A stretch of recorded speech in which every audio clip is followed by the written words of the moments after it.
వందనాలు స్తుతులు స్తోత్రాలు. ఇప్పటి వరకు మమ్మల్ని సజీవ లెక్కలో ఉంచి మా జీవితాల్లో మరొక దినాన్ని మీరు మాకు అనుగ్రహించినందుకు మీ కోటాను వందనాలు స్తోత్రాలు తండ్రి. మా యొక్క యోగ్యతను బట్టి కాకుండా కేవలము నీ ఉచితమైన కృపను బట్టి ప్రభావ మమ్మల్ని ఇప్పటి వరకు సజీవులుగా ఉంచినందుకు మరొక దినాన్ని ప్రభావ మీ సన్నిధి మమ్మల్ని అందరినీ చేర్నిచ్చినందుకు మీకు వందనాలు స్తోత్రాలు ప్రభావ. పరిశుద్ధుడా ఈ ఉదయకాల సమయం తండ్రి మేమందరం మీ సన్నిధిలో కూడి ఉండగా మా మధ్యలో మీ సన్నిధి నుంచారని ప్రభావ నేను నమ్ముతున్నాను తండ్రి. మరి ఇక్కడున్న ప్రతి ఒక్కరి హృదయాలను ఎరిగిన దేవుడు ప్రభావ మమ్మల్ని అందరినీ మీరు మీ చిత్తం చేయట కొరకు ప్రభావ మమ్మల్ని సిద్ధపరచమని మా జీవితాల్లో ఉన్న ప్రతి పోరాటంలో నీ వైపే చూస్తూ ప్రభావ నీకు సాక్షులుగా కొనసాగటానికి నీ రూపంలోకి మార్చిపట్టడానికి నిన్ను గనపరచడానికి మీరు మాకు సహాయం చేయమని మీ దాసులు ఇప్పుడు వాక్యం చెప్పునైంటుండగా ప్రభా సుధాకర్ రెడ్డి గారు మీ దయగలిగిన హస్తాలు చెప్తున్నాను ఆయన మీకు ఈ దాసుని బట్టి కోటాను కోట్ల వందనాలు స్తోత్రాలు ప్రభా. మరి ఆయన వాక్యం పెట్టుకోవచ్చుండగా మా అందరి హృదయాన్ని ఫలభరితంగా చేయమని కనికరించమని నీ వాక్యాన్ని విని దాని ప్రకారం మేము అనుసరిస్తూ ప్రభా మాలోని ప్రభా మరి లోపాలను సరి చేసుకుంటూ మీకు సాక్షులు ఉండటానికి మేము అనేక మందిని నీ కొరకు సంపాదించే వారంగా ఉండటానికి మీరంటే ప్రభావ మేము సిద్ధపరిచే వారం ఉండటానికి మీరు మాకు సహాయం చేయమని ఈ జీవన ప్రయాణంలో ముందు కొనసాగటానికి కావాల్సిన మీ యొక్క ప్రేమను మీ కృపను మీ గుణగణాలను మాకు అనుగ్రహించి మీరు సహాయం చేయమని మీ దాసుని మమ్మల్ని అందరినీ మీ దయగలిగిన హస్తాలు చెప్తూ మీ యొక్క వాక్యాన్ని ప్రభావ మేము శ్రద్ధగా విని దాని ప్రకారం నడుచుకోవడానికి సహాయం చేయమని సమస్త మహిమగంత ప్రభావాలు మీకే చెల్లిస్తూ యేసు వినామమున స్తుతించి ప్రతిమాలు అడుగుతున్నాం మా ప్రేమలో తండ్రి. ఆమేన్. ఆమేన్. ప్రైజ్ లార్డ్ సిస్టర్ గారు, దేవుని నామానికి మహిమ కలుగును గాక. Praise the Lord. ఈ సమయంలో మనకు వాక్యాన్ని అందించడానికి బ్రదర్ సుధాకర్ రెడ్డి అన్నయ్య గారు సిద్ధంగా ఉన్నారండి. బ్రదర్ సుధాకర్ రెడ్డి అన్నయ్య గారు మనకి సుపరిచితులే. కొత్త వారి కోసం సభా మర్యాద కోసం చిరు పరిచయం అండి. అన్నయ్య గారిని పరిచయం చేయడం గౌరవంగా భావిస్తా ఉన్నాను. బ్రదర్ సుధాకర్ రెడ్డి అన్నయ్య గారు హైదరాబాద్కు చెందిన వారండి. వ్యాపార రంగంలో ప్రభువు కొరకు ఒక శక్తివంతమైన సాక్షిగా వాడబడతా ఉన్నారు. వారు plus India pharma group of companies వ్యవస్థాపకులు మరియు ప్రమోటర్ గా ఉన్నారు. హగ్గ ఇండియా ఇంటర్నేషనల్ బోర్డులో సేవలు అందిస్తా ఉన్నారు. అన్నయ్య గారిని దేవుడు ఆశీర్వదించిన విధానం బట్టి దేవునికి వందనాలు తెలియజేసి వెల్కమ్ టు అన్నయ్య గారు, ప్లీజ్ అండి. కుడి వచ్చిన మీ అందరికీ కూడా వందనాలు. ఉన్నతమైన మన దేవుని నామము మహిమపరచబడును గాక. మనము నాయకత్వానికి సంబంధించినటువంటి విషయాలను మాట్లాడుకుంటున్నాము. ఎందువల్ల నాయకత్వం చాలా ఇంపార్టెంట్. లేదు అంటే గనక నాయకుడు సరైనటువంటి దిశలో వెళ్ళటము ఎంత ఇంపార్టెంట్ అంటే దాని గురించి మనం ఒక తెలుగులో ఒక నానుడి కూడా తెలుసు మనకు. అదేంటి అంటే యథా రాజా తథా ప్రజ అనేసి.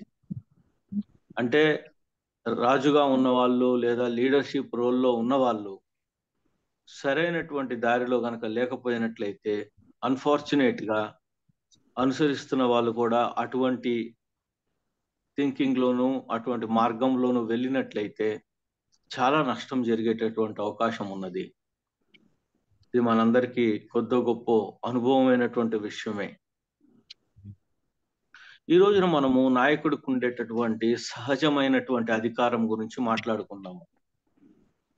ఒక నాయకుడిగా ఉన్నవాడికి, ఒక క్రైస్తవ నాయకత్వం నేర్పుతున్న వాళ్ళకి, గృహ నిర్వాహకత్వపు విలువలు తెలిసినటువంటి నాయకుడికి, సేవా నాయకత్వం గురించి అవగాహన ఉన్నటువంటి వ్యక్తి సహజంగానే ఒక రకమైనటువంటి అధికారం కలిగి ఉంటాడు.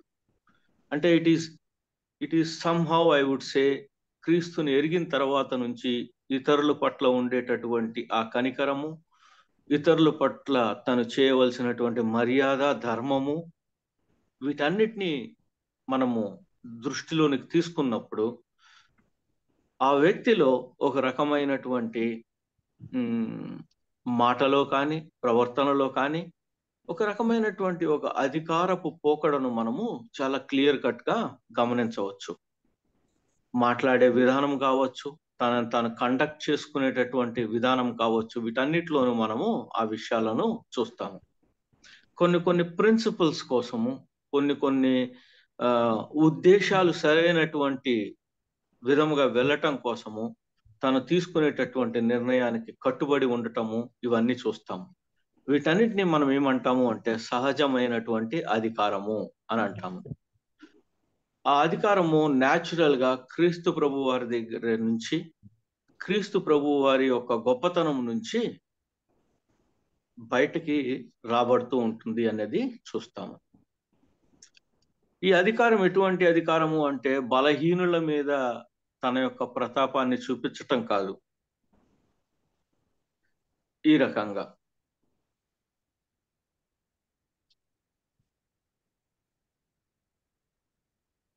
అంటే ఒక చిన్న విషయం గురించి కూడా ఒక పెద్ద ఆయుధం వాడే విధముగా ఉండటం కాదు ఈ అధికారము. ఇది న్యాచురల్ గా వచ్చేది, ఇది మంచిని చేయటానికి వచ్చేది, ఇది మేలు కోసం వచ్చేటటువంటి అధికారము. అండ్ ఇంపార్టెంట్లీ కొన్ని బైబిల్ ప్రిన్సిపల్స్ ఏవైతే మనకి చెప్తుందో ఆ ప్రిన్సిపల్స్ ని అనుసరించి బ్రతకటం కోసం, జీవించటం కోసం అనేసి వచ్చేటటువంటి కొన్ని విషయాలు. వీటిని కొన్ని సార్లు ఎదుటి వాళ్ళు ఒక రకమైనటువంటి గర్వం కింద తీసుకునే అవకాశం ఉన్నది.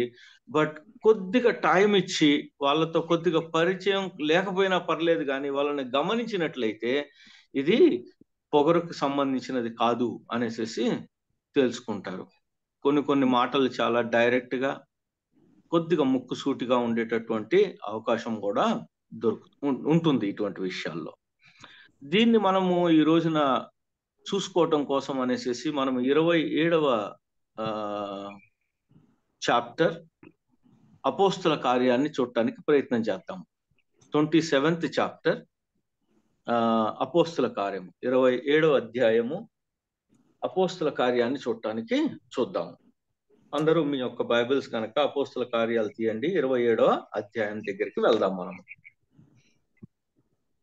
బ్యాక్గ్రౌండ్ చూసినట్లయితే కనుక పరిశుద్ధుడైన పౌలు గారిని అరెస్ట్ చేయటం జరుగుతుంది. ఆయన ఏం చెప్తాడో వినాలి అనేసి, లేదు అంటే గనక ఆయన చెప్పింది గనక సరిగా లేకపోయినట్లయితే ఆయన్ని శిక్షించాలి అనేసి ఫెస్తు, ఆ తర్వాత అగ్రిప్పరాజు, వీళ్ళిద్దరూ ఆయన యొక్క వాదనలు వింటారు. ఆయన యొక్క వాదనలు వినే క్రమంలో పౌలు ఏమంటాడు అంటే, నేను రోమీయుడను అని చెప్పి అంటాడు. దాంతో వాళ్ళు కొద్దిగా భయపడి, సరే అతను ఈ మాట అన్నాడు కాబట్టి రోమీయులు ఎప్పుడైనా సరే రోమా దగ్గరికి, ఇటలీ వెళ్ళవలసిందే, అక్కడ ఎంపరర్ ముందు ఖచ్చితంగా నుంచొని మాట్లాడుకోవాల్సినదే, మనం ఇతనికి తీర్పు తీర్చడానికి వీలు లేదు అనేసి పౌలుని ఇటలీ పంపించడానికి నిర్ణయం తీసుకుంటూ 26వ అధ్యాయము 32వ వచనములో ఈ మాట మాట్లాడుతున్నారు. అందుకు అగ్రిప్ప, ఈ మనుష్యుడు కైసరు ఎదుట చెప్పుకొందునని అనని ఎడల ఇతనిని విడుదల చేయవచ్చునని ఫెస్తుతో చెప్పాను. ఇలా అన్నాడు కాబట్టి, నేను కైసరుతోనే చెప్పుకుంటాను అని అన్నాడు కాబట్టి మన దగ్గర ఇంకొక ఆప్షన్ లేదు, మనం ఇతనిని రోమ్ పంపిద్దాము, ఇటలీ పంపిద్దాము, కైసర్ దగ్గరే చెప్పుకోవాల్సినది చెప్పుకుంటాడు అని చెప్పి ఒక నిర్ణయానికి వస్తారు. సో ఇప్పుడు ఇది ట్రావెల్ బిగిన్ అవుతుంది. ఈ ట్రావెల్లో, ఈ జర్నీలో, లేదు అంటే కనుక ఈ ప్రయాణంలో పౌలుతో పాటు ఈ అపోస్తుల కార్యములు మనకు రాసినటువంటి వైద్యుడైనటువంటి లూకా ఉన్నాడు. అదే విధముగా అరిస్తార్కు అనేటటువంటి వ్యక్తి కూడా పౌలు గారితో ఉన్నారు. వీళ్ళు ముగ్గురు కలిపి బయలుదేరి వెళ్తున్నారు. వీళ్ళిద్దరూ ఖైదీలు కాదు, కానీ పౌలు గారికి సహాయం చేయటానికి ఉన్నటువంటి వ్యక్తులుగా వీళ్ళిద్దరిని కూడా అలౌ చేయటము జరుగుతుంది. వీళ్ళు పడవ ఎక్కారు, బయలుదేరారు, ఇటలీ వైపునకు బయలుదేరటము జరిగింది. ఈ ఉన్న వారిలో ఎవరెవరు ఉన్నారు అని చూస్తే, పౌలు ఖైదీ కనుక అతన్ని కైసర్ ఎదురుగా నిలవబెట్టాలి కాబట్టి ఖచ్చితంగా శతాధిపతి అయినటువంటి యూలి సైనికులు ఉన్నారు. వారి యొక్క ఆధీనములో అక్కడ పౌలు గారిని అప్పగించి రావటము అనే బాధ్యతని యూలి అనేటటువంటి శతాధిపతి తీసుకోవటము, వారిని తీసుకొని వెళ్ళటం బిగించేశారు. అయితే యూలి చాలా దయగా ఉంటాడు పౌలు పట్ల.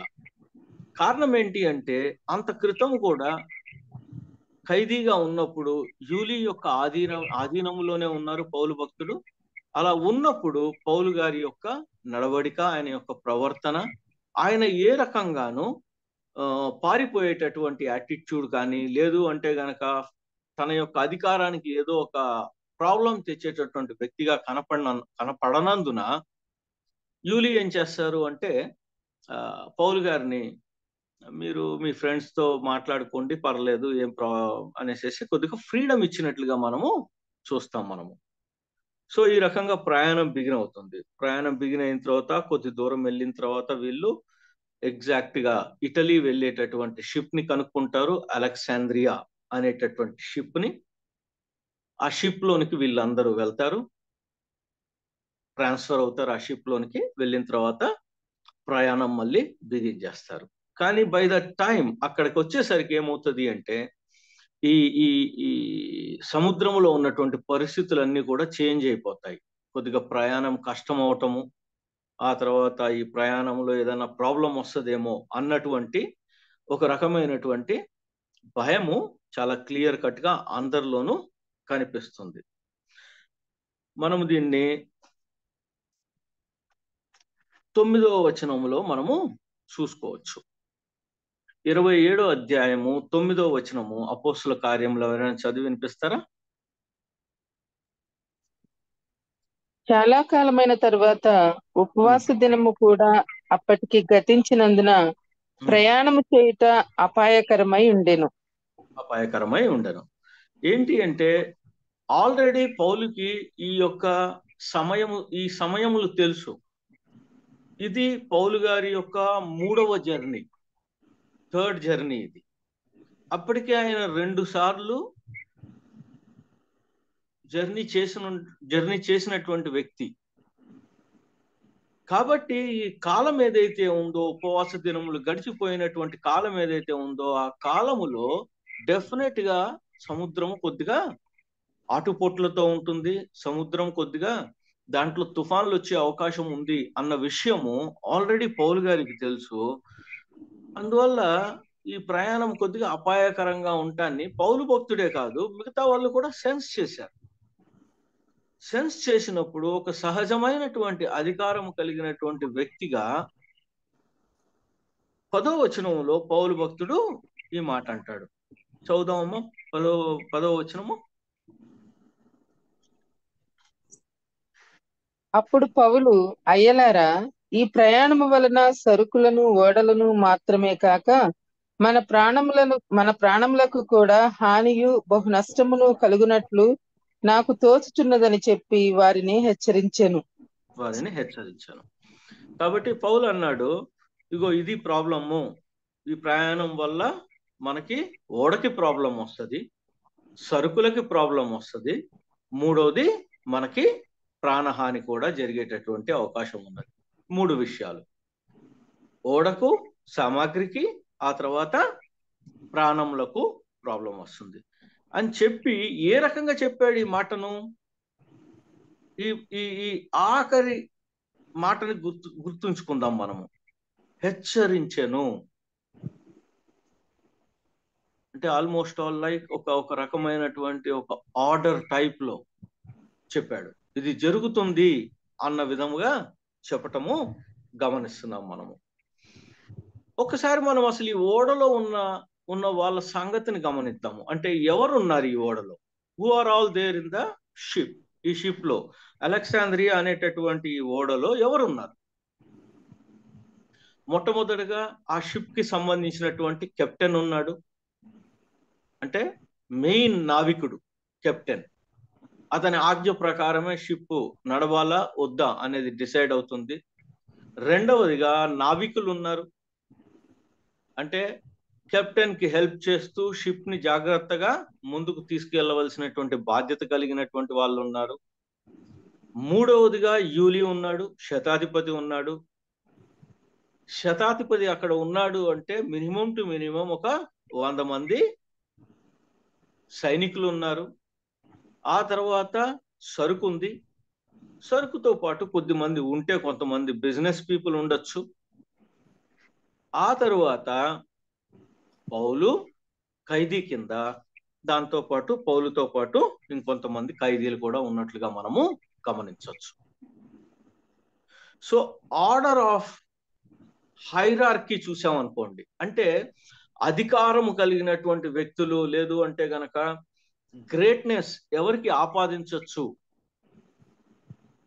గొప్పతనం ఎవరికి మనం ఎవరిలో చూడొచ్చు ఈ ఓడలో ఉన్న వాళ్ళని అన్నటువంటి హైరార్కీ ఒకసారి మనం గమనించడానికి ప్రయత్నం చేసాం అనుకోండి, పౌలు ఖైదీ అయినటువంటి పౌలు మిగతా ఖైదీలు ఏ స్థానంలోకి వస్తారు? ఆల్మోస్ట్ ఆల్ లాస్ట్ స్థానంలోనికి వస్తాడు. సరుకు ఇంపార్టెంటే, ఓడ ఇంపార్టెంటే, సైనికులు ఇంపార్టెంటే, శతాధిపతి అయిన యూలి ఇంపార్టెంటే, నావికులు ఇంపార్టెంటే, కెప్టెన్ ఇంపార్టెంటే. వీళ్ళందరూ అయిన తరువాత మాత్రమే మన యొక్క పౌలు భక్తుడు హూ ఈజ్ అండర్ దెమ్, వాళ్ళందరి కింద ఉన్నవాడు. అతను ఆ పడవలో ఉన్నది, అతని యొక్క స్టేటస్ ఏంటి అంటే ఒక ఖైదీ. ఇప్పుడు ఆలోచన చేయండి, ఇటువంటి ఖైదీ కింద ఉన్నటువంటి వ్యక్తి, లోయెస్ట్ ర్యాంక్ లో ఉన్నటువంటి వ్యక్తి హెచ్చరించగలుగుతాడా? కానీ మనకి వాక్యం చెప్తున్నది, ఓడకు, సరుకుకు, మన యొక్క ప్రాణములకు హాని కలిగే అవకాశం ఉంది అని చెప్పి ఖచ్చితంగా హెచ్చరించినట్లుగా చూస్తున్నాం మనం ఇక్కడ. 11వ వచనం దగ్గరకు వచ్చేసరికి మనము ఏం చూస్తున్నాము? 11వ వచనం చదువుకుందాం. చదువుతామమ్మా? ఓకే. అయినను శతాధిపతి పౌలు చెప్పినది నమ్మక, నావికుడును ఓడ యజమానుడును చెప్పినదే నమ్మెను. యాజ్ యూజువల్ కదా, ఇదేమన్నా పెద్ద విచిత్రమైన విషయం ఏమీ లేదు కదా దీంట్లో. ఎందుకంటే ఒక ఖైదీ చెప్తే మనం మాట వినడం ఏంటి? ఒక జూనియర్ చెప్తే మనం మాట వినడం ఏంటి? నిన్నగాక మొన్న దేవుణ్ణి నమ్ముకున్న అతను చెప్పిన మాటలు నమ్మడం ఏంటి? వయసు తక్కువ ఉంది, నా అనుభవం అంత లేదు నీకు, నువ్వు చెప్పేది నేను వినాలా? లేదు, వాళ్ళకి ఏమన్నా టార్గెట్స్ ఉన్నాయేమో, తొందరగా వెళ్ళాలి అని చెప్పి మనకి రీజన్ తెలియదు. కానీ మొత్తం మీద ఈ పౌలు గారు చెప్పినటువంటి మాటను వాళ్ళు చెవిన పెట్టలేదు అనేది అయితే తెలుసుకుంటున్నాము. శతాధిపతి నమ్మలేదు, నావికుడు నమ్మలేదు, ఓడ యొక్క యజమానుడు నమ్మలేదు. నమ్మకుండా వాళ్ళు ఏం ప్రాబ్లం లేదు, మనం ముందుకే వెళ్దాము అనేటటువంటి ఒక నిర్ణయం తీసుకున్నారు. నిర్ణయం తీసుకొని ముందుకు సాగటము బిగిన్ చేశారు. ఆయనైతే హెచ్చరించిన మాట గుర్తుంచుకుందాం మనం మనసులో. 14వ వచనం చూసినట్లయితే, కొంచెము సేపు అయిన తర్వాత ఉరకలోను అను పెనుగాలి క్రేతు మీద నుండి విసరెను. దానిలో ఓడ చిక్కుకొని గాలికి ఎదురు నడవలేకపోయినందున ఎదురు నడిపించుట మాని గాలికి కొట్టుకొని పోతిమి. అంటే ఇప్పుడు ఓడ సముద్రం యొక్క ఆధీనంలోనికి వెళ్ళిపోయింది. ప్రకృతి యొక్క ఆధీనంలోనికి ఈ ఓడ వెళ్ళిపోవటాన్ని మనం గమనిస్తున్నాము. ఇంకా ఓడను నడపటం అంటూ ఏమీ లేదు. సముద్రము ఏ రకంగా అయితే ప్రవర్తిస్తుందో, గాలి ఏ రకంగా అయితే కొడుతుందో, నీళ్లు ఎలా అయితే ప్రవహిస్తున్నాయో ఆ రకంగా ఓడ వెళ్ళిపోవటం దాన్ని మనము మొట్టమొదటిగా గమనిస్తున్నాము. సో పౌలు భక్తుడు చెప్పినటువంటి మొట్టమొదటి మాట ఏదైతే ఉందో, ఇది బిగినింగ్ ఆఫ్ ద ఇష్యూ. మనం ఈ యొక్క మనకి ఈ ప్రాబ్లం జరిగే అవకాశం ఉన్నది, నష్టము జరిగే అవకాశం ఉన్నది అని అనటానికి ఇది ఆద్యం కింద, బిగినింగ్ కింద మనము చూసుకోవచ్చు. 18వ వచనం చదువుకుందాం. చదువుతామా? మిక్కిలి పెద్ద గాలి కొట్టుచున్నందున మరునాడు సరుకులు పారవేయసాగిరి. చదువు 19, 20 కూడా. 3వ దినమందు తమ చేతులారా ఓడ సామాగ్రి పారవేసిరి. కొన్ని దినములు సూర్యుడైనను నక్షత్రములైనను కనబడక పెద్ద గాలి మా మీద కొట్టినందున ప్రాణములతో తప్పించుకొందుమను ఆశ బొత్తిగా పోయెను. చాలా ఒక్క నిమిషం అక్కడ ఆగుదామమ్మా. 21 మధ్యలో ఆగుదాం మనము. ఓకే, సో ఇప్పుడు పరిస్థితి ఎక్కడికి తీసుకొచ్చింది అంటే, చాలా పెద్ద గాలి కొడుతున్నది. సరుకులు ఫస్ట్ ప్రెడిక్షన్ కరెక్ట్ అవటం బిగిన్ అయింది. సరుకులు నష్టపోతాం మనము. ఎందుకు సరుకులు పడేయాలి అంటే, ఎప్పుడైతే ఓడ చాలా హెవీగా ఉంటుందో, షిప్ హెవీగా ఉంటుందో, దాని అమరము అంటే మధ్య భాగము విడిపోయేటటువంటి అవకాశం ఉంటుంది, పగిలిపోయేటటువంటి అవకాశం ఉంటుంది. కాబట్టి సరుకుల్ని తీసి పడేసినట్లయితే ఎక్కువ మునగకుండా తేలుతూ ఎలా అయితే సముద్రము కొట్టేస్తూ ఉంటుందో, ఎలా అయితే గాలి కొడుతూ ఉంటుందో ఆ రకంగా కనీసము ప్రయాణం చేయొచ్చు. దాన్ని మనం ప్రయాణం అనకూడదు, కానీ కనీసం ఏమవుతుంది అంటే, షిప్కి ఎటువంటి హాని జరగకుండా ఉండాలి అంటే డెఫినెట్ గా ఓడ లైట్ గా అంటే తక్కువ వెయిట్ ఉండాల్సిన అవసరం ఉన్నది. కాబట్టి దానిలో ఉన్నటువంటి ఏదైతే అవసరం లేదు అనే నిర్ణయం తీసుకున్నారో వాటి యొక్క సరుకులు బయట పడేయటము బిగించేశారు.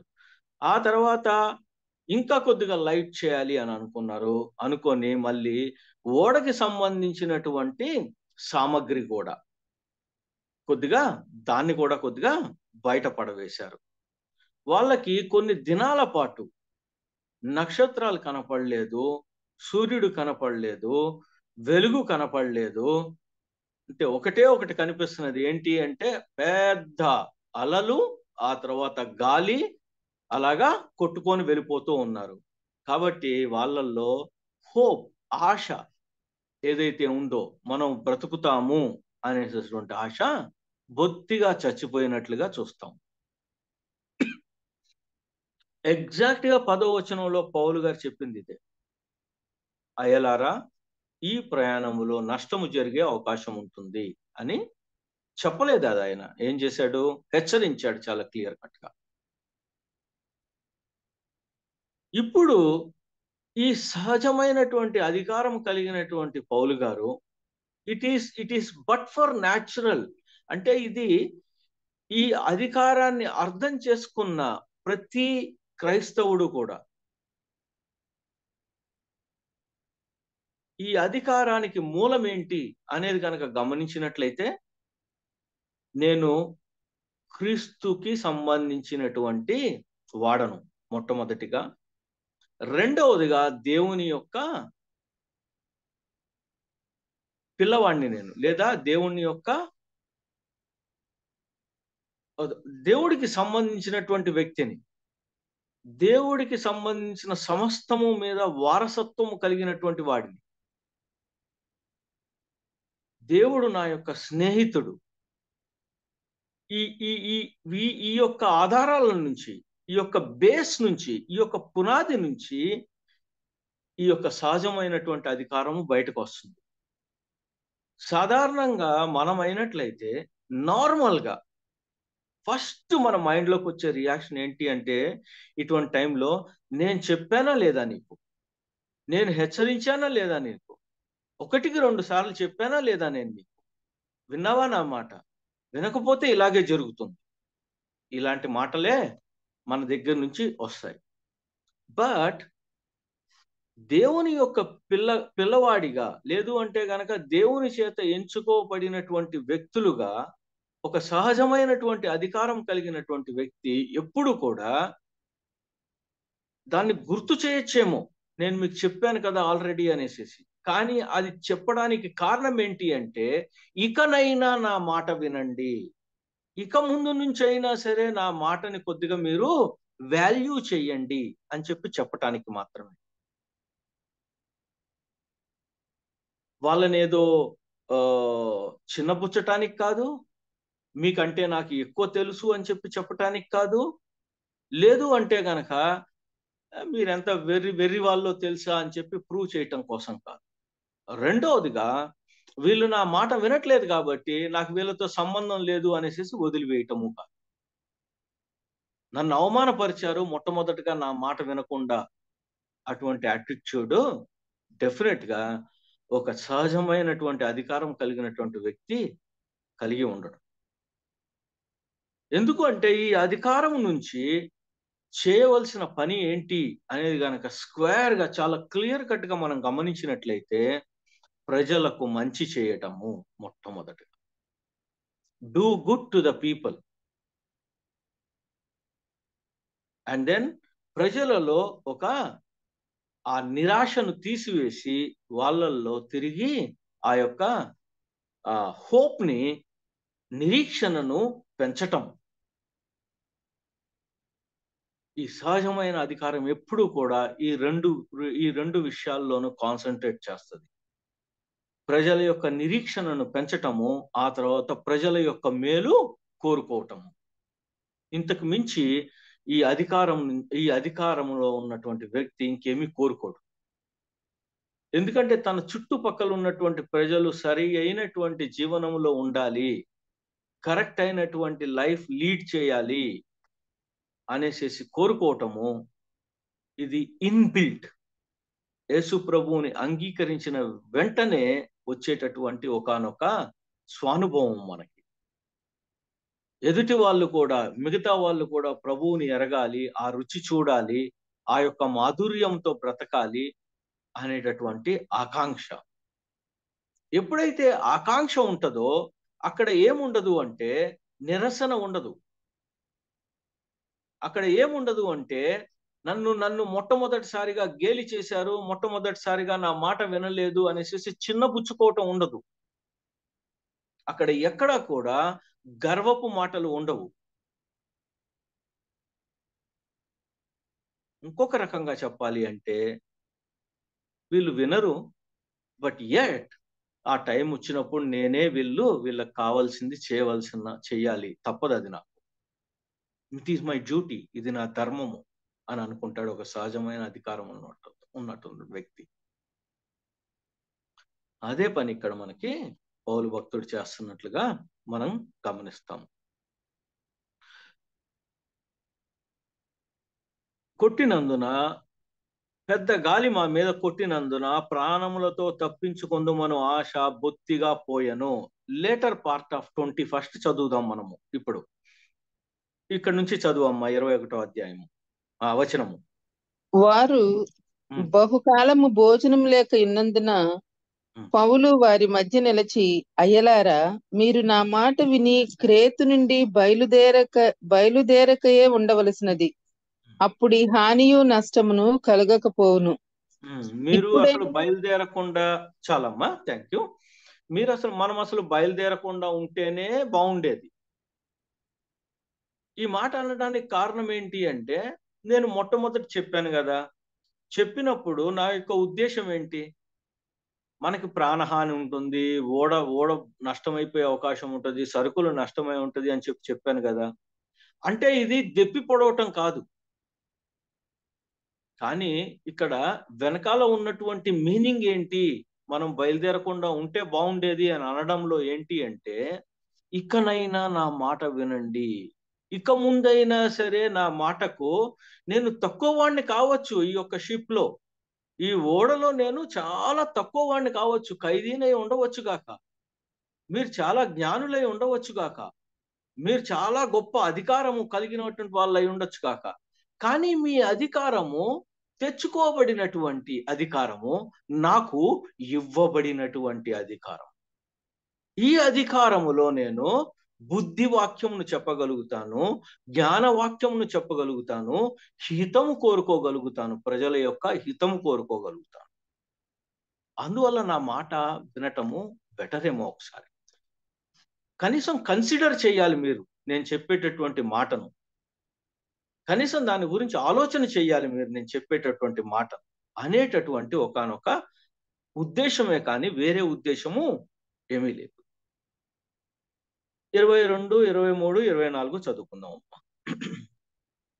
ఇప్పుడైనను ధైర్యము తెచ్చుకొనుడని మిమ్మును వేడుకొనుచున్నాను.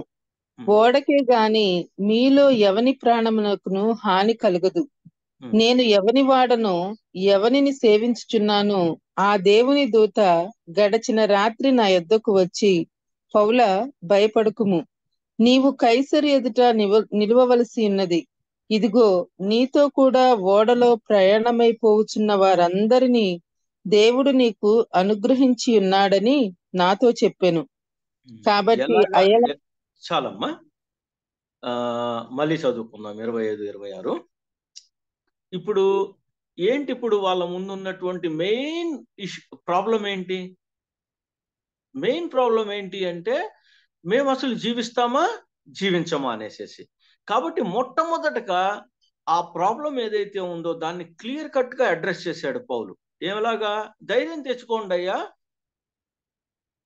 మీకైతే ఏం హాని కాదు, మీకు అసలు మీకు ప్రాణ హాని అనేది జరగదు అనే మాటను చాలా క్లియర్ కట్ గా చెప్పేశాడు మొట్టమొదట బిగిన్ చేసినప్పుడు.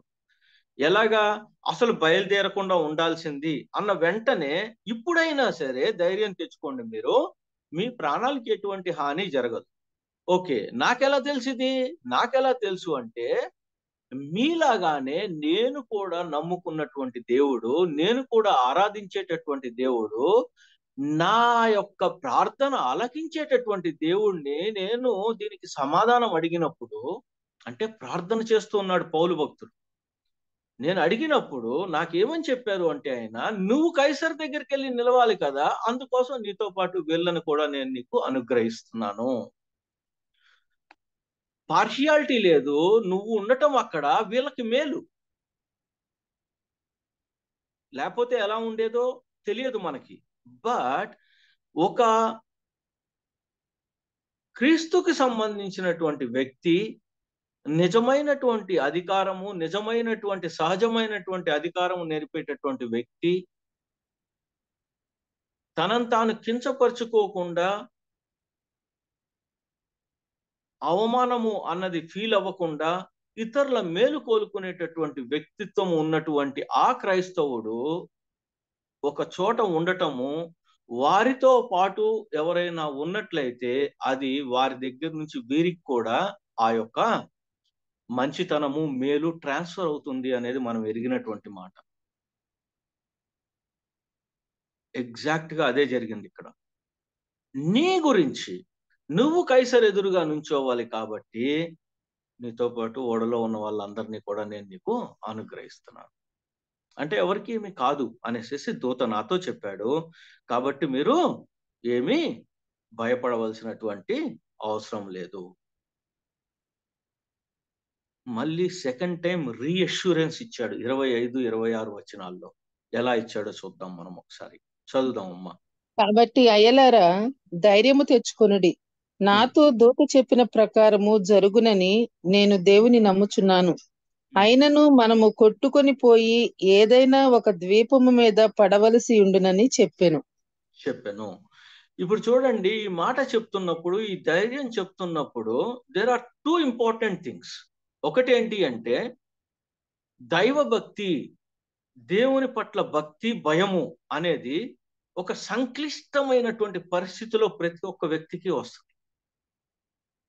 మన చేతులు దాటిపోయినటువంటి కండిషన్లో, మనుషులుగా ఎవ్వరూ ఏమీ చేయలేని స్థితిలోనికి మనం వెళ్ళినప్పుడు, మనకి మొట్టమొదట ఏ మనిషికైనా గుర్తొచ్చేది, ఒక ఆస్తికుడికైనా సరే గుర్తొచ్చేది ఏంటి అంటే, ఒక సూపర్ పవర్, ఏదో ఒక శక్తి నన్ను కాపాడాలి అనేసి.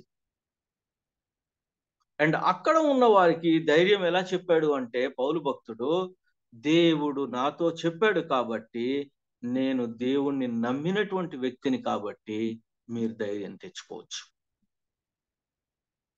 రెండవదిగా ఏం జరగబోతుందో కూడా చెప్పాడు, ప్రెడిక్షన్ చెప్పాడు. ఆ ప్రెడిక్షన్ ఏంటి అంటే, మనము ఏదో ఒక ద్వీపం మీదకి వెళ్ళి పడవలసి ఉంటుంది. సో వింటున్న వాళ్ళకి ఏం జరుగుతుంది అంటే, ఎస్, పౌలు సేవిస్తున్నటువంటి దేవుడు ఎవరైతే ఉన్నాడో అతను పౌలుకి ఏదో చెప్పారు కాబట్టి పౌలు ఇది మనకి చెప్తున్నాడు. దీనికి యూలి ఏం చేస్తాడు ఇప్పుడు? ఎస్, పౌలు చెప్పాడు అంటే అది నిజమవుతుంది. ఎందుకంటే నేను పౌల్ని చాలాసార్లు చూసా పాటలు పాడుకోవటం, పౌల్ని చాలాసార్లు చూసా నేను మాట్లాడేటప్పుడు కూడా ఎప్పుడు దేవుడి గురించి మాట్లాడుతూ ఉంటాడు. కాబట్టి వినాలి ఖచ్చితంగా పౌలు చెప్తున్న మాట అనేసేసి తనకున్నటువంటి అధికారాన్ని డెఫినెట్ గా మిగతా వాళ్ళ మీద ప్రదర్శిస్తాడు యూలి శతాధిపతి. అండ్ దెన్ ఏం జరగబోతుంది అనేది కూడా చెప్పటం ద్వారా వారి యొక్క మనస్సులను గెలుచుకున్నాడు పౌలు భక్తుడు. ఇక్కడ గెలుచుకొని ఇక ముందు నేను చెప్తున్న దానికి మర్యాద ఇవ్వండి, దాని ప్రకారం ఒక్కసారి ఆలోచించండి అనేసి చెప్పాడు. దీంట్లో మనకి చాలా ఇంపార్టెంట్ వచన భాగం ఏంటి అంటే 24వ వచనం. పౌలు, కైసరు ఎదుట నిలవవలసి ఉన్నది, ఇదిగో నీతో కూడా ఓడలో ప్రయాణమైపోచున్న వారందరినీ దేవుడు నీకు అనుగ్రహించి ఉన్నాడు అని దూత చెప్పాడు. ఇది చాలా ఇంపార్టెంట్ వచనం, దీన్ని గుర్తుపెట్టుకుందాం మనం. ఆ తర్వాత వీళ్ళు ముందుకు వెళ్ళటం బిగిన్ చేశారు. ఆ తర్వాత బుడుదు వేశారు. బుడుదు వేయటము అంటే ఒక హెవీ ఆబ్జెక్ట్ ఉన్నటువంటి దారంతో కట్టినటువంటి దాన్ని వేస్తారు. అది ఎంత లోతుకి వెళ్ళింది అనేది చూస్తారు. దాన్ని బట్టి ఏం తెలుస్తూ ఉంటది అంటే ఏదైనా ల్యాండ్ దగ్గరికి వెళ్తున్నామా, అది బాగా లోతుకి వెళ్ళింది అనుకోండి, అది ఆ ఉన్నటువంటి లెంత్ ఎంతైతే లోనికి వెళ్ళిందో దాన్ని బట్టి అంచనా వేస్తారు ఎంత దగ్గరలో మనకి ల్యాండ్ ఉంది అనేసి. దాన్ని ఆధారం చేసుకుంటా ఉంటారు, ఇంకొద్ది దూరం వెళ్తా ఉంటారు, తెలుసుకుంటారు. ఒక 15 అడుగులు 20 అడుగుల దూరంలోకి వచ్చాం ఇప్పుడు మనం ల్యాండ్ కి అనేది తెలుసుకుంటూ ఉంటారు. ఆ రకంగా దగ్గరికి వస్తూ ఉంటారు. 29వ వచనం వచ్చేసరికి వాళ్ళు రాతి తిప్పల మీద పడతామేమోనని చెప్పి భయపడి దాని చుట్టూతా కూడా గట్టిగా కట్టటము ఇవన్నీ కూడా చేస్తారు. షిప్ చుట్టూ కూడా చాలా జాగ్రత్తగా కట్టటము అటువంటి అన్ని చేస్తారు. లంగర్లు వేసేస్తారు. నెమ్మదిగా లంగర్లు ఆ భూమిలోనికి వెళ్ళి అప్పుడు ఇంకా పడవ కదలటం చాలా కష్టం అవుతా ఉంటది. లంగర్ వేయటము అంటే పడవ కదలకుండా ఉంటాం. ఇక్కడ ఏంటి అంటే గాలి కొడుతుంది కాబట్టి ఆ లోనకి వేసేసారు వాటిని. ఇంకా తెల్లారు ఎప్పుడు అవుతుంది, ఇంకా కొద్దిగా అన్నా సరే వెలుగు వస్తుందా రాదా అనేసి చూస్తూ ముందుకు వెళ్తున్నారు. ఇంకా అలా అయిన తర్వాత మనము 30వ వచనం దగ్గరికి వచ్చేసరికి వాళ్ళు ఉన్న పరిస్థితి ఏం జరిగింది అనేది గమనిస్తాం. ఇప్పుడు మనం 30 నుంచి 35 వరకు చదువుతామా? అయితే ఓడ విడిచి పారిపోవాలనని చూచి తాము అనివిలో నుండి లంగరులు వేయబోవునట్లుగా సముద్రంలో పడవ దింపి వేసిరి. అందుకు పౌలు, వీరు ఓడలో ఉంటేనే గాని మీరు తప్పించుకొనలేరని శతాధిపతితోనూ సైనికులతోనూ చెప్పెను. వెంటనే సైనికులు పడవ త్రాళ్ళు కోసి దాన్ని కొట్టుకొని పోనిచ్చిరి. తెల్లవారుచుండగా పౌలు, 14 దినముల నుండి మీరేమీ పుచ్చుకొనక ఉపవాసముతో కనిపెట్టుకొని ఉన్నారు గనుక ఆహారము పుచ్చుకొనుడని మిమ్మును వేడుకొనుచున్నాను. ఇది మీ ప్రాణరక్షణకు సహాయమగును. మీలో ఎవని తల నుండి ఒక వెంట్రుక అయినను నశింపదని చెప్పుచు ఆహారము పుచ్చుకొనుడని అందరినీ బతిమాలెను. ఈ మాటలు చెప్పి ఒక రొట్టె పట్టుకొని అందరి ఎదుట దేవునికి కృతజ్ఞతాస్తుతులు చెల్లించి దాన్ని విరిచి తినసాగెను. చాలమ్మా, 36 కూడా చదివేసాను. అప్పుడు అందరూ ధైర్యము తెచ్చుకొని ఆహారము పుచ్చుకొనిరి. సో ఇప్పుడు ఏం చేశాడు అంటే పౌలు ఏం చేశాడు అంటే నెమ్మదిగా ఈ ఓడని నడిపేటటువంటి వాళ్ళు ఏం చేశారు అంటే ఏదో హెల్ప్ చేస్తున్న విధంగా చూస్తూ ఆ పడవ, లైఫ్ బోట్ ఉంటది కదా, చిన్న పడవలు ఉంటాయి కదా, దాన్ని దించి దాంట్లో దూకేసేసి మనం వెళ్ళిపోదాము అనేసి వాళ్ళు ట్రై చేశారు. అప్పుడు పౌలు ఏమన్నాడు అంటే వీళ్ళు ఓడలో ఉంటే గాని తప్పించుకోలేరు అనేసి బాగా ఫుల్ ఈ విషయాన్ని కంట్రోల్ చేసే కండిషన్ లో ఉన్నటువంటి శతాధిపతికిను సైనికులకి చెప్పినట్టుగా మనము గమనిస్తాం. ఇప్పుడు 24వ వచనంలో మనం ఏం చూసాము అంటే, ప్రయాణమైపోచున్న వారందరినీ దేవుడు నీకు అనుగ్రహించాడు అనేసి దేవుడు చెప్పినటువంటి దూత ద్వారా చెప్పినటువంటి మాట చూసాము.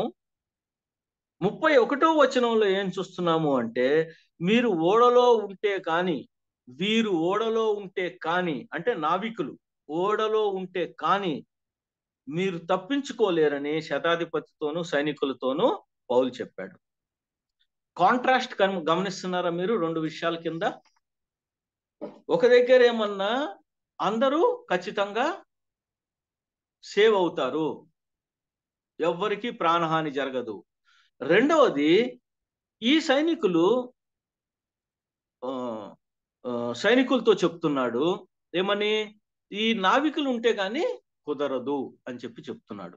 ఈ నావికులు వెళ్ళిపోకూడదు అనేసి చెప్తున్నాడు. కారణం ఏమై ఉండొచ్చు అనేసేటటువంటి ఒక్కసారి ఆలోచన చేయండి, ఎవరైనా అన్మ్యూట్ చేసుకొని.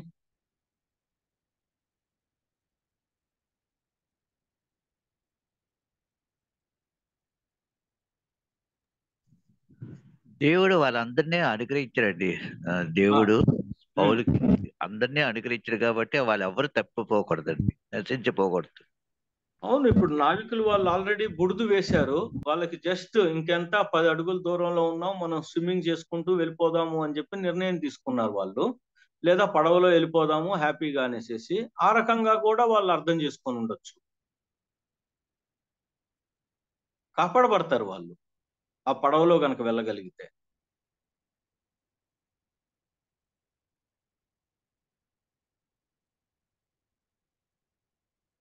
ఓకే, నౌ మనం అర్థం చేసుకోవటానికి ప్రయత్నం చేద్దాం. ఎవరైతే ఓడని నడపాలో, ఎవరికైతే టెక్నికల్ ఎక్స్పర్టైజ్ ఉందో, ఎవరికైతే ఓడ నడిపేటటువంటి ఆలోచన, ఆ విద్య తెలుసో, వాళ్ళే ఓడలో లేకపోయినట్లయితే ఓడ సరి అయినటువంటి విధంగా తీసుకెళ్ళగలుగుతారా? ఎందుకంటే ఓడ బద్దలైపోవటం ఖచ్చితము. ఆ ఫోర్స్, విండ్ ఫోర్స్ కి, గాలి యొక్క వీస్తున్నటువంటి విధానానికి 70-80 కిలోమీటర్ల పైన ఉన్నటువంటి వేగంతో వీస్తున్నటువంటి గాలి ఏమి అడ్డు లేదు. ఈ పడవని తోస్తుంటే అది వెళ్ళి గనక ఎక్కడైనా సరే ఇసుక కానీ తిన్నెల దగ్గరికి కానీ వెళ్ళి గుద్దుకుంటే ఏమవుతుంది? అలాగ జాగ్రత్తగా నడపాలి అంటే ఆ సామర్థ్యం ఎవరి దగ్గర ఉంటుంది? కేవలము ఆ విద్య తెలిసిన వారి దగ్గర మాత్రమే ఉంటుంది. అంటే ఒక పక్కన దేవుని సార్వభౌమత్వం ఉన్నది, సావరెనిటీ ఆఫ్ గాడ్ ఉంది. ఏంటది? మీరందరూ రక్షింపబడతారు అనేటటువంటి మాట ఉంది. True, that is the truth, ఎటువంటి సందేహము లేదు. But at the same time there is another area, that is మన యొక్క కర్తవ్యం లేదా నావికుల యొక్క బాధ్యత. వాళ్ళ ధర్మం ఉంది, ఒక ధర్మం ఉంది. అది ఏంటి అంటే, ఎప్పుడైనా సరే ఎంతటి నిరాశజనకమైనటువంటి స్థితిలో కావచ్చు, ఎంత కష్టములో అయినా ఉండొచ్చు, ఎంత కృంగదీసినటువంటి కండిషన్లో అయినా ఉండొచ్చు, బట్ స్టిల్ ధర్మము నెరవేర్చబడటం, పని చేయగలగటం, దానికి కావలసినటువంటి విషయాలన్నీ కూడా చూడగలగటము, అది మనిషి చేయవలసినటువంటి బాధ్యత. దేవుని యొక్క సార్వభౌమత్వం ఒక సైడు ఎప్పుడూ కూడా ఉంటూనే ఉంది. కానీ మన యొక్క విధి, మన యొక్క ధర్మము, మనము చేయవలసినటువంటి పని కూడా ఉంది. ఈ రెండింటిని చాలా జాగ్రత్తగా బ్యాలెన్స్ చేసి ఆలోచించాలి మనం ఎప్పుడు. ఇట్ కాంట్ బి, నేను ఈ మాట అంటున్నప్పుడు ఒక్కొక్కసారి ఒక రకమైనటువంటి విపరీతమైనటువంటి అర్థం వచ్చే అవకాశం ఉన్నది. కాబట్టి నేను చాలా జాగ్రత్తగాను ఒళ్ళు దగ్గర పెట్టుకొని ఈ మాట అంటున్నాను నేను మీతో. దేవుని సార్వభౌమత్వము నెరవేరటానికి, దేవుడు ఖచ్చితంగా దాన్ని నెరవేర్చుకోవడానికి మనతో పార్ట్నర్షిప్ చేయాలని అనుకుంటున్నాడు దేవుడు. ఈవెన్ ఒక మనిషి యొక్క రక్షణలో కూడా ఇది మనకు కనిపిస్తున్నది. దేవుడు చేయాల్సినటువంటి పని మొత్తము మనకి ఏమీ చెప్పకుండా, ఏ మనిషికి ఏమీ చెప్పకుండా కుమారుణ్ణి పంపించాడు. పాపములన్నీ ఆయన యొక్క భుజ స్కంధాల మీద మోసాడు. కుమారుణ్ణి కొద్ది క్షణము చేయి విడిచివేశాడు. కుమారుడు, తండ్రి నా చేయి ఎందుకు విడుస్తున్నావు అనేటటువంటి ఆక్రందన విన్నాడు. ఆ తర్వాత తిరిగి తన దగ్గరికి తెచ్చుకున్నాడు. పాపమునకు విధించవలసినటువంటి శిక్షను విధించి వేశారు. ఈ రోజున మీరు నేను రక్షింపబడ్డాము అంటే కారణము దేవుని యొక్క సార్వభౌమత్వాన్ని విధంగాను ఆయన యొక్క కృపకు మనము కూడా ఎస్ చెప్పాం. ఎస్ చెప్పవలసినటువంటి పరిస్థితులు వచ్చుండొచ్చు కాక, బట్ ఎస్ చెప్పాం మనం.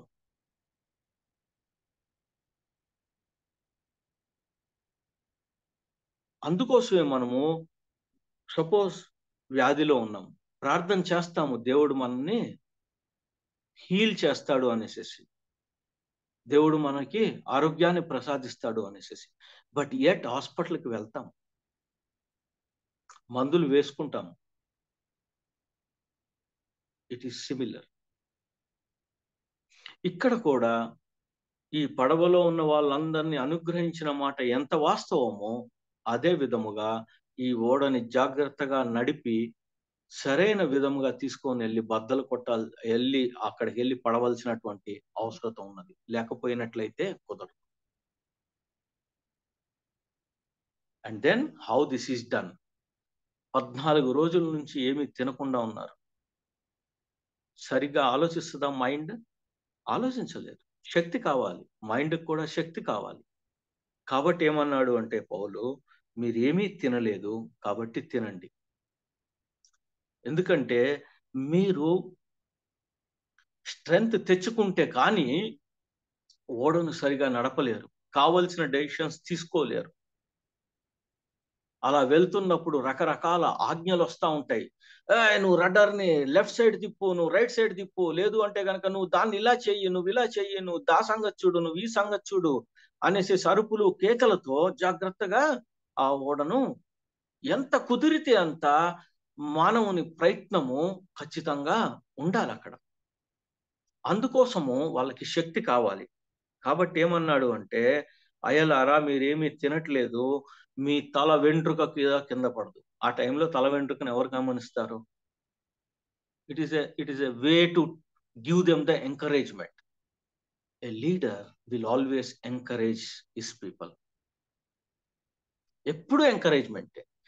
ఏమైనా జరగచ్చు కాక ఎంకరేజ్మెంటే, ఏదైనా జరగచ్చు కాక ఎంకరేజ్మెంట్.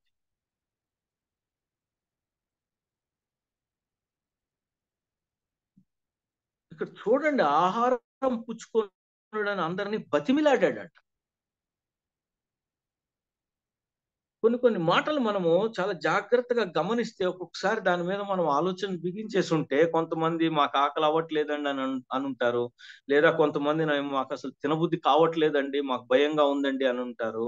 ఆ టైంలో ఆయన ఏం చేశాడు అంటే బ్రతిమిలాడాడంట.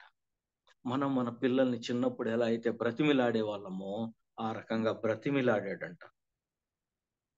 మాటలు చెప్పి ఇంపార్టెంట్ గా మళ్ళీ ధైర్యం రావటం కోసం వాళ్ళకి, నాయన మన జీవితాలు ఈ రోజున దేవుని చేతిలో ఉన్నాయి, దేవుని చేతిలో ఉన్నాయి కాబట్టి అవి సురక్షితంగా ఉన్నాయి, నమ్మండి దేవుణ్ణి అని చెప్పి రొట్టె తీసుకున్నాడు, విరిచాడు, వాళ్ళందరికీ పంచిపెట్టాడు ఒక చిన్న ప్రార్థనతో. ఆహారం పుచ్చుకున్నారు వాళ్ళు. ఆహారం పుచ్చుకున్న తర్వాత మొత్తం కలిపి 276 మంది ఉన్నారు ఆ ఓడలో. 38వ వచనం నుంచి నేను తొందరగా చదువుతున్నాను. వారు తిని తృప్తి పొందిన తరువాత గోధుమలను సముద్రంలో పారబోసి ఓడ తేలిక చేసిరి. ఉదయమైనప్పుడు అది ఏ దేశమో నాకు గుర్తుపట్టలేదు, కానీ దరిగల యొక్క సముద్రపు పాయను చూసి సాధ్యమైన ఎడల అందులోనికి ఓడను త్రోయవలని ఆలోచించరి. సాధ్యమైన ఎడల అందులోనికి ఓడను త్రోయవలనని ఆలోచించరి. చూసారా, ఇది నావికులు మాత్రమే చేయగలుగుతారు, వాళ్ళు వెళ్ళిపోతే కష్టం.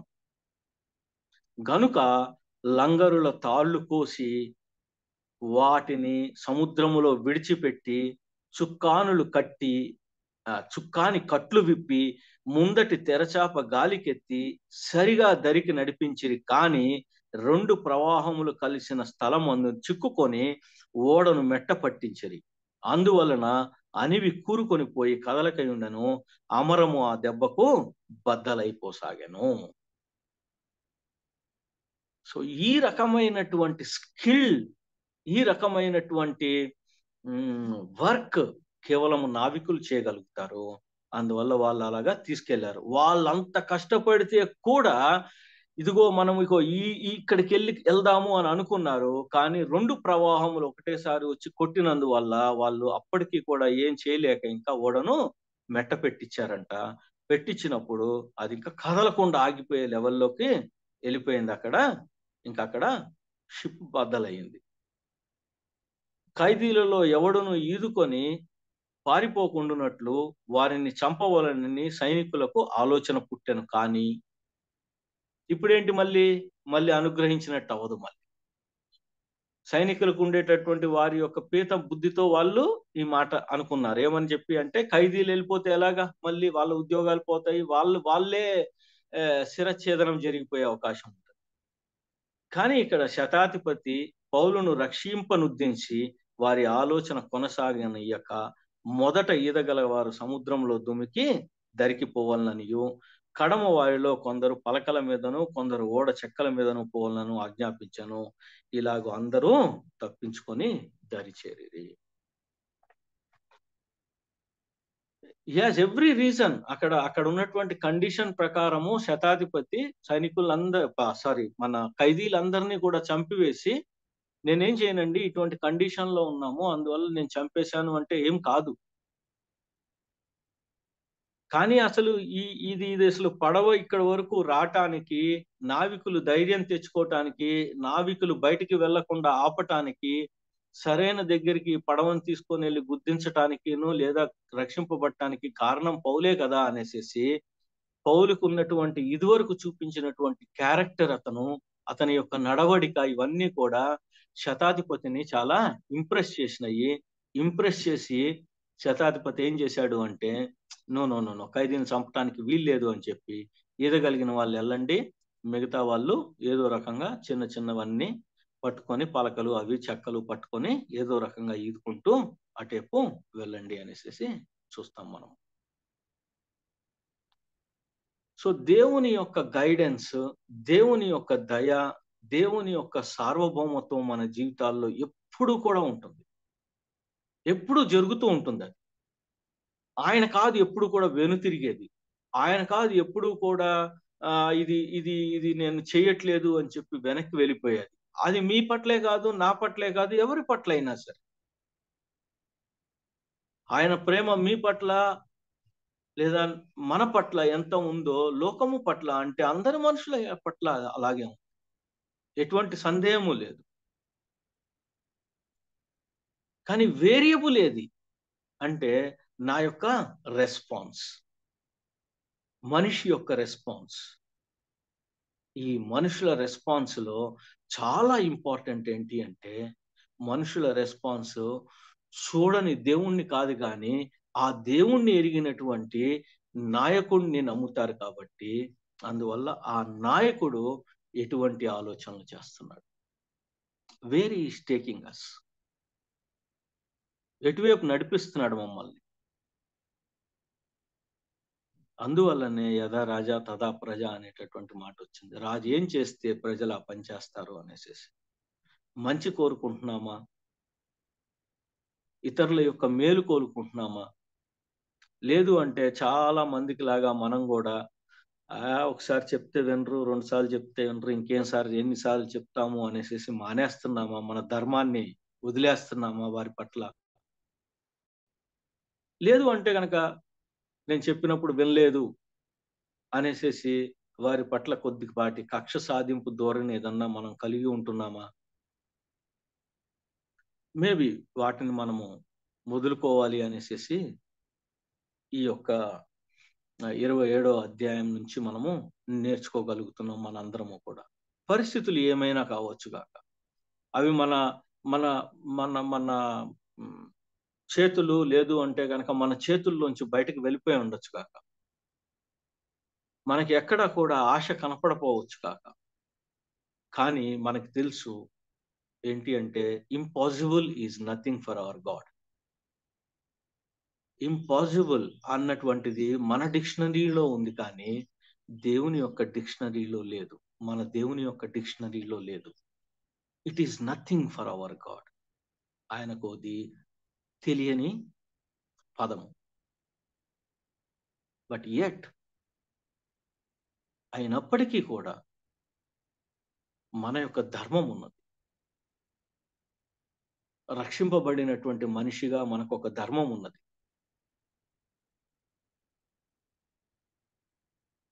ఇంటిని సరిదిద్దుకుంటూ వెళ్తున్నటువంటి గృహిణి యొక్క ఒక ధర్మం ఉన్నది. విద్యార్థిగా చదువుకుంటున్నావు కాబట్టి నువ్వు చదువే, అదే ఎక్సలెంట్ గా చదవటమే నీ యొక్క ధర్మం. ఉద్యోగం చేస్తున్నట్లయితే కనుక ద బెస్ట్ ఎంప్లాయీ కింద ఉండటమే నీ యొక్క ధర్మం. బిజినెస్ చేస్తున్నట్లయితే the best practices of the business బైబిల్ని అనుసరించి చేయటమే అది మన యొక్క ధర్మము. పౌలు భక్తుడు ఊరికే ఈ మాట అనలేదు. మీరు ఆహారం పుచ్చుకునేటప్పుడును పానీయం చేస్తున్నప్పుడు కూడా దేవుని మహిమార్థమై చేయండి అనేటటువంటి మాట. ఈ మాటను మనం ఎప్పుడు కూడా మర్చిపోకూడదు. మన ధర్మాన్ని ఎప్పుడు కూడా మనము మర్చిపోకూడదు. మంచి చేయాలి, మేలు చేయాలి, అండ్ దెన్ అది ఖచ్చితంగా మనకి తిరిగి వస్తుంది. And then when you are there like that, నువ్వు ఒక వటవృక్షములాగా ఉంటావు, ఒక గొప్ప వృక్షములాగా ఉంటావు, ఒక పెద్ద చెట్టులాగా ఉంటావు. అనేకులకు ఆ రోజున పౌలు కోసం అనేసేసి వీళ్ళందరూ 200 ఎంతమంది, 76 మంది, 276 276 పీపుల్. 276 లో 275 పీపుల్, 275 మంది కేవలం పౌలు వలన బయటపడ్డారు ఆ యొక్క ప్రమాదం నుంచి. That is leadership. ఆ లీడర్షిప్ కి మెయిన్ మన యొక్క హృదయం, మన యొక్క హార్ట్. ఎటువంటి హృదయం కలిగి ఉంటున్నాం మనం మనుషుల పట్ల? ఎందుకంటే మనుషులు చూడలేకపోవచ్చు, తోటి వాళ్ళు చూడలేకపోవచ్చు. మనం చేసే స్కీమ్స్ లీడర్ కింద మనుషులు గమనించలేకపోవచ్చు పాపం. అలాగే దగ్గర ఉన్న వాళ్ళు, కొద్దిగా ఇష్టలైన వాళ్ళు కూడా గమనించలేకపోవచ్చు.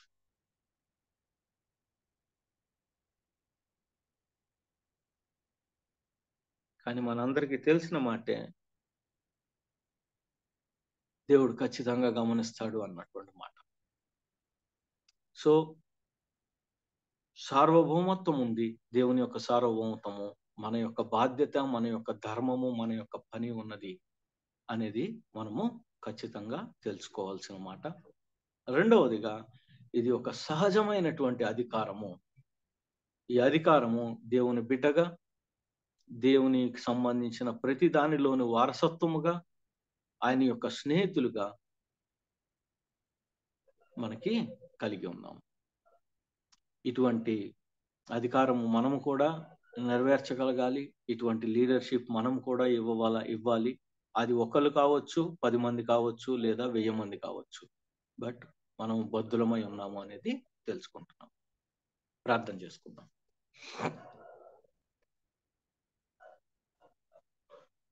మమ్మల్ని మిక్కిలిగా ప్రేమించినటువంటి మా పరలోకపు తండ్రి, నీకు వందనాలు తెలియజేసుకుంటున్నాం నాయన. మా పట్ల మీ యొక్క జాలి, దయా, కృప ఎల్లప్పుడూ మెండుగానే ఉన్నాయి నాయన. మీరు చేయవలసిన ప్రతి పని సిలువలో ముగించారు. ఈ రోజున మేము చదువుకున్న విధంగా, ప్రమాణం చేసిన విధముగా మీరు తండ్రి కుడి పార్శ్వమున కూర్చొని ఉన్నారు. మా మాటలన్నిటినీ వింటున్నారు. ఇంకా ఈరోజు మా ముందు ఉన్నది, మేము సరి అయినటువంటి త్రోవను ఎంచుకోవటము, సరైనటువంటి ఆ మార్గములో నడవటము, మాతో పాటు ఒక్కళ్ళో ఇద్దరో 10 మందో వారిని నడిపించటము. ఈ క్రమంలో తండ్రి ఎక్కడా కూడా మేము చిన్నపుచ్చుకోవటము, లేదు అంటే గనక దెప్పి పొడవటము, లేదు అంటే గనక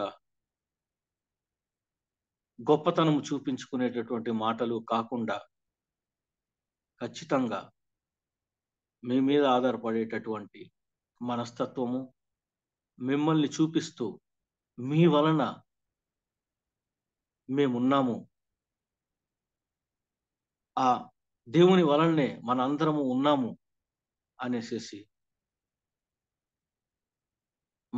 మాతో పాటు నడుస్తున్న వాళ్ళని ఎంకరేజ్ చేస్తూ, ఎల్లప్పుడూ కూడా ధైర్యం తెచ్చుకోమని చెప్పి బలమునిస్తూ ముందుకు నడిపించడానికి సహాయం చేయండి.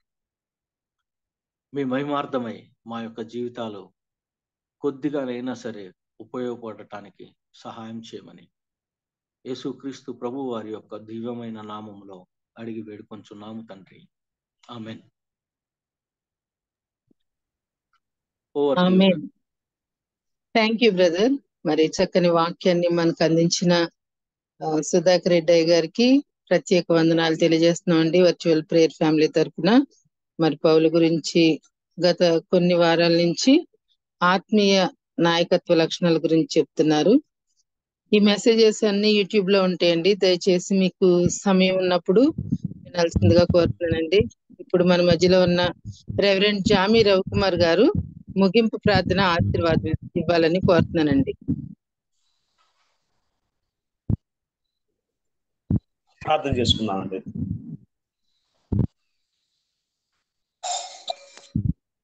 మహాపరిశుద్ధమైన తండ్రి, నీ బంగారు పాదాలు పొందడం ప్రభా, దిక్కల సమయంలో ప్రభా, నీ దాసు సుధాకర్ గారి ద్వారా ప్రభా, దేవతండ్రి ప్రభా, అపోస్తులైన పౌలు ఏ విధంగా దేవతండ్రి ప్రభా ఆ ప్రమాదకరమైన పరిస్థితి నుంచి విడిపించబడ్డాడో, రక్షించబడ్డాడో ప్రభా, నువ్వు నేర్పించిన విధానం బట్టి వందనాలు తండ్రి. ప్రభా, అపోస్తులైన పౌలు తండ్రి తుఫాను ముందు సేవ చేశాడు, తుఫానులో సేవ చేశాడు, తుఫాను తర్వాత సేవ చేశాడు అయ్యా. అయ్యా, అటువంటి భక్తుని జీవితాన్ని మా ముందు పెట్టిన విధానం బట్టి వందనాలు తండ్రి. ప్రభా, నీ సేవకుడు ప్రభా ప్రతి అంశాన్ని తండ్రి సవివరంగా తండ్రి వివరించిన విధానం బట్టి ప్రార్థన చేస్తూ ఉన్నాం ప్రభా. అయ్యా, ఒక భక్తుని ప్రార్థన, ఒక భక్తుని జీవితం ప్రభా 275 మందిని ప్రభా కాపాడగలిగింది అయ్యా. వాడలో దేవతను ప్రభా వస్తువులు పడేశారు, ఆహార వస్తువులు పడేశారు. 14 రోజులు ప్రభా సూర్యుడు కానీ చంద్రుడు కానీ కడమండి ప్రభా పరిస్థితి అయ్యా. కానీ అటువంటి పరిస్థితుల్లో కూడా ప్రభా వాగ్దానము చేసిన దేవుడివి, నమ్మదగిన దేవుడు అని మరొకసారి ప్రభా పౌలు గారి జీవితం ద్వారా ప్రభా నువ్వు నిరూపించుకున్న విధానం బట్టి వందనాలు తండ్రి. ప్రభా అట్టి క్లిష్ట పరిస్థితుల్లో కూడా అపొస్తలుడైన పౌలు ప్రభా ఒక రొట్టెని పట్టుకొని దేవతను ప్రభా విరిచి దేవతను ప్రభా తాను తిని ఇతరులను ప్రోత్సహించిన విధానం బట్టి ప్రార్థన చేస్తున్నాను తండ్రి. వందనాలు ప్రభా. అయ్యా, పౌలు గారికి నువ్వు ఇచ్చిన ప్రభా అచంచలమైన విశ్వాసాన్ని బట్టి నీకు వందనాలు తండ్రి. అయ్యా, లోకంలో అనేక మంది ప్రభా సేవను తండ్రి భారంగానో బాధ్యతగానే చేస్తూ అపొస్తలుడైన పౌలు ప్రభా భాగ్యంగా చేశాడయ్యా, నీకు వందనాలు తండ్రి. అయ్యా, నీ కోసం సాక్ష్యం ఇవ్వడానికి ప్రభా ఆయన జీవితంలో వచ్చిన ఈ అవకాశాన్ని పాడు చేసుకోలేదు ప్రభా. ప్రార్థన చేస్తున్నాను తండ్రి. తుఫానుల్లో దాన్ని నట్టినట సముద్రంలో ప్రభా అయ్యా తండ్రి ఆయన ఇచ్చిన సాక్ష్యాన్ని బట్టి వందనాలు చెల్లిస్తున్నాను తండ్రి, నీకు వందనాలు ప్రభా. అదేవిధంగా ప్రభా అపొస్తలుడైన పౌలు గారి మాట వినుంటే ప్రభా ప్రమాదం సంభవించేది కాదు అయ్యా. మా జీవితంలో కూడా ప్రభా నీ సేవకులు చెప్పిన మాటలు వినగలిగే కృప తండ్రి మాకు దయచేయమని ప్రార్థన చేస్తున్నాను తండ్రి. అదేవిధంగా దేవతను ప్రభా విన్న వాక్యం తండ్రి మా జీవితాల్లో దేవతను ప్రభా అన్వయించుకొని ముందుకు సాగలిగే భాగ్యము కృప మాకు దయచేయండి. నీ దాసులు దేవతను ప్రభా సుధాకర్ రెడ్డి గారిని ప్రభా దీవించండి, వారి వ్యాపారాన్ని దీవించండి, కుటుంబాన్ని ప్రత్యేకంగా జ్ఞాపకం చేసుకో ప్రభా. విత్తబడి వాక్యం తండ్రి 30 దంతులుగా 60 దంతులుగా 100 దంతులుగా ప్రభా మా జీవితాల్లో ఫలింపు చేయమని ప్రార్థన చేస్తున్నాను ప్రభా. ఈ విధంగా తండ్రి వాక్యం చెప్పడానికి, మేము వాక్యం వినడానికి ప్రభా కామన్ ప్లాట్ఫామ్ ఏర్పాటు చేసిన బావి రత్నాకర్ గారిని వారి కుటుంబాలను జ్ఞాపకం చేసుకో సాయం చేసి సహకరిస్తున్న దేవతన ప్రభు స్వరూప్ గారిని, జాన్సన్ గారిని, కోర్ టీం వారిని ప్రత్యేకంగా జ్ఞాపకం చేసుకో తండ్రి. పాల్గొంటున్న అనేక మంది ప్రభా గొప్ప దైవ సేవకుల్ని అదేవిధంగా ప్రభా అయ్యా తండ్రి ఆత్మీయ తల్లులు మాకు ఇచ్చిన దాన్ని బట్టి వందనాలు తండ్రి. దీవించి ఆచరించండి ప్రభా. మరి ప్రత్యేకంగా ప్రభా ఇంటర్మీడియట్ బిడ్డలు ఎగ్జామ్స్ రాస్తూ ఉన్నారు ప్రభా, వారిని జ్ఞాపకం చేసుకో. 10th బిడ్డలు ఎగ్జామ్ రాయవలసి ఉంది, జ్ఞాపకం చేసుకో ప్రభా. ఇది పరీక్షల సమయం ప్రభా. ప్రతి బిడ్డని పేరుని జ్ఞాపకం చేసుకోమని మనం ప్రాముఖ్యంగా ఈరోజు ఎవరైతే పాల్గొన్నారో ప్రభా, వారి ప్రతి అవసరాన్ని అక్కడిని ఐశ్వర్యంలో తీర్చండి. వేసి అక్కడ మహిమాకంత ప్రభావం పొందుకోమని ఈ చిన్న ప్రార్థన మా ప్రభును ప్రియకుమారుడైన యేసుక్రీస్తు దివ్య నామమున అడిగేట్టుకుంటున్నాం పరమ తండ్రి, ఆమేన్. పరలోకమందున మా తండ్రి, మీ నామం పరిశుద్ధపరచుకున్న గాక, మీ రాజ్యం వచ్చును గాక, మీ చిత్తం పరలోకమందు నెరవేరినట్టు భూమి మీద నెరవేరును గాక. మాకు కావలసిన అందిన దయచేయము, మరోసారి క్షమించి ప్రకారం క్షమించము, మన శోధనలోకి తేక కీడును తప్పించము. ఎందుకంటే రాజ్యము, బలము, మహిమ నిరంతరం ఉన్నావు తండ్రి, ఆమేన్. మన తండ్రి అయిన దేవుని ప్రేమ, కుమారుడైన యేసుక్రీస్తు కృప, పరిశుద్ధాత్మిక నేను సహవాసం వాక్యం చెప్పిన దాసులకు, పాల్గొన్న బిడ్డలకు, ఎగ్జామ్స్ రాసిన బిడ్డలకు కనుక సదాకాలంతో నడిపించును గాక, ఆమేన్. ఆమేన్. Thank you brother. మరి ప్రార్థించిన బ్రదర్ కి, అట్లాగే వాక్యం అందించిన సుధాకర్ రెడ్డి గారికి ప్రత్యేక వందనాలు తెలియజేస్తున్నానండి. దయచేసి సేమ్ లింక్ లో మీరు జాయిన్ అవ్వాల్సిందిగా, మరి ప్రేయర్ చేసుకుని ఇంకా కొంతమందిని ఈ గ్రూప్ లో జాయిన్ చేయవలసిందిగా ప్రేమపూర్వకంగా ఆహ్వానిస్తున్నానండి. Have a nice day. ప్రార్థన ముగించుకుందాం.